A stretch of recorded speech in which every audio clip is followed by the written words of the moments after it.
एक समय था जब इंडियन क्रिकेट बोर्ड बहुत ही गरीब हुआ करता था। 70s और 80s के इस दौर में कोई भी कंट्री भारत का दौरा करने के लिए राजी तक नहीं होते थे, क्योंकि cricket is all about a business. और उसमें इंडियन क्रिकेट इतना कैपेबल नहीं था कि अगर वो किसी के साथ बायलैटरल सीरीज खेलता तो उसे मुनाफा पहुंचा सकता। साल 1983 ये वो साल था जब भारतीय क्रिकेट ने पूरे वर्ल्ड क्रिकेट का ध्यान अपनी ओर खींच लिया, क्योंकि 1983 ये वो साल था जब भारत ने पहली बार क्रिकेट का विश्व कप जीता था और भारत के जीते गए इस विश्व कप ने भारतीय क्रिकेट को नए आयाम दिए। बीसीसीआई की सक्सेस स्टोरी मिड 80s के बाद शुरू हुई। उसके बाद बीसीसीआई का ऐसा जादू चला कि बड़े बड़े देशों के अमीर क्रिकेट बोर्ड भारतीय क्रिकेट बोर्ड के सामने कतार लगा के खड़े हो गए। तो दोस्तों जानते हैं आज इस वीडियो में बीसीसीआई के फर्श से लेके अर्श तक का सफर। बीसीसीआई यानी the board of control for cricket in India, जिसे साल 1928 में कैलकाटा क्रिकेट बोर्ड से रिप्लेस कर तमिलनाडु सोसाइटी रजिस्ट्रेशन एक्ट के तहत ब्रिटिश इंडिया के अंडर फॉर्म किया गया था। क्रिकेट का फाउंडर इंग्लैंड को माना जाता है और as a founder nation of cricket पर पहले से इंग्लैंड का दबदबा था। अंग्रेजों के साथ ही क्रिकेट भारत आया और भारत में ऐसा फला फूला कि भारत में ही इसका गढ़ बन गया। बच्चे से लेके बूढ़े तक सब इसके दीवाने हो गए। मिड 80s और 90s में एकाध ही ब्रॉडकास्टर थे जो क्रिकेट को लाइव टेलीकास्ट कर सकते थे, जिसमें से एक था डीडी नेशनल।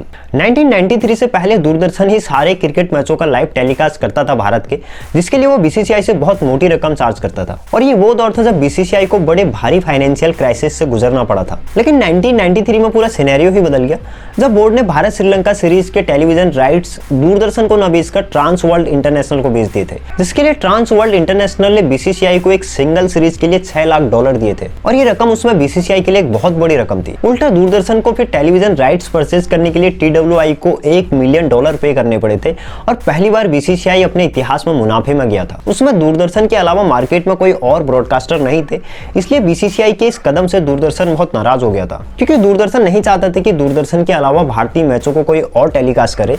और इस कदम से दूरदर्शन बीसीसीआई से बहुत नाराज हो गया, जिसके बाद बीसीसीआई और दूरदर्शन की लड़ाई कोर्ट तक चली गई। फाइनली 1995 में कोर्ट ने अपना फाइनल डिसीजन दिया और कहा कि एयरवेव्स और एयर फ्रीक्वेंसी पे किसी की मोनोपोली नहीं है, ये एक पब्लिक प्रॉपर्टी है। और इस निर्णय से दूरदर्शन की ब्रॉडकास्टिंग मार्केट से मोनोपोली खत्म होने लगी और प्राइवेट ब्रॉडकास्टर के लिए क्रिकेट टेलीकास्ट के नए दरवाजे खुल गए।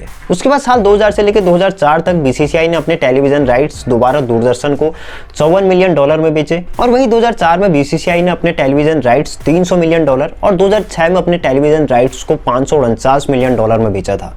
और उसके बाद शुरू हुआ आईपीएल का युग। आईपीएल बीसीसीआई के लिए एक टर्निंग पॉइंट साबित हुआ है। आईपीएल मैचों के प्रसारण से आज बीसीसीआई बहुत मोटी रकम कमाता है और ये कमाई उसके मेनली 4 सोर्सेज से होती है, जिसमें पहला है मीडिया एंड ब्रॉडकास्टिंग राइट्स, दूसरा है टाइटल स्पॉन्सरशिप, तीसरा है विज्ञापन एंड प्रमोशनल रेवेन्यू और चौथा है टिकट कलेक्शन। आईपीएल की शुरुआत से बीसीसीआई की मेन इनकम रही है ब्रॉडकास्टिंग या फिर टेलीविजन राइट्स से होने वाली कमाई। ब्रॉडकास्टिंग राइट्स का सिंपल सा मतलब यह है कि वही चैनल मैचों के प्रसारण को दिखा पाएगा जिसके पास वो राइट्स होंगे। आईपीएल की शुरुआत से लेके यानी 2008 से लेके 2017 तक यानी पूरे 10 सालों के लिए सोनी टीवी ने आईपीएल मैचों के प्रसारण के राइट्स बीसीसीआई से खरीदे थे, जिसके लिए सोनी टीवी ने बीसीसीआई को लगभग 8200 करोड़ रुपए दिए थे। 2018 में आईपीएल मैचों के ब्रॉडकास्टिंग के लिए फिर से बोली लगी और इसमें स्टार स्पोर्ट्स ने 2018 से लेकर 2022 तक के मैचों के प्रसारण के लिए बीसीसीआई को 16,347 करोड़ रुपए पे करे। बीसीसीआई का आईपीएल मैचों से दूसरा मेन सोर्स ऑफ इनकम है टाइटल स्पॉन्सरशिप। टाइटल स्पॉन्सरशिप का मतलब है कि आईपीएल से पहले अपना नाम जुड़वाना, जैसे DLF IPL, Pepsi IPL, Vivo IPL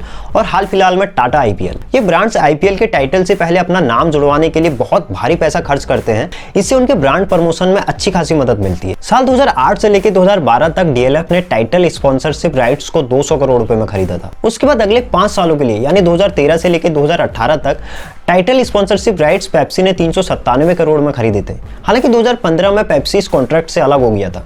उसके बाद अगले 2 सालों के लिए यानी 2016 और 2017 के आईपीएल सीजन के लिए बीसीसीआई ने अपने title sponsorship right Chinese company Vivo को लगभग 200 करोड़ में बेचे। इन 2 सालों के बाद 2018 में अगले 5 सालों के लिए वीवो ने फिर से अपने कॉन्ट्रैक्ट को रिन्यू करा और इन 5 सालों के टाइटल स्पॉन्सरशिप राइट्स के लिए वीवो ने बीसीसीआई को लगभग 2199 करोड़ रुपए पे करे।